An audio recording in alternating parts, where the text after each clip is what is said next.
গামছা এটা দিয়ে একটা দিঘির পানি সঞ্চয় করা যায়। এটা যদি আর 8 বছর কি করছো?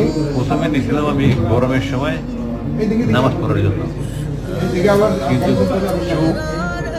চোখের পানি মুছতে মুছতে মুছতে মুছতে এটা যে পরিমাণ চোখের পানি মুছছি ওটা যদি সেভ করা যেত একটা বড় দিঘি হইতো, দিঘি বুঝো, বিশাল বড় পুকুর, পুরো দিঘি হয়ে যেত। তো আমাকে বলতে আপনি যাদের নিতে চান, সবচেয়ে বড় বন্ধু ছিল এটা বানাইছে কি, এটা 8 বছর তো টিকছে। হ্যাঁ, কোম্পানির অ্যাডভার্টাইজ হয়। তো আমি শুধু নিচ্ছি, আমি শুধু নিচ্ছি এই কোরআন শরীফ নিচ্ছি, অনুবাদটা নিচ্ছি, তাই মুয়ের মাটি একটা চাইছিলাম, সুরবাইদার যে সাহায্য করছে খুব সুন্দর একটা বানাই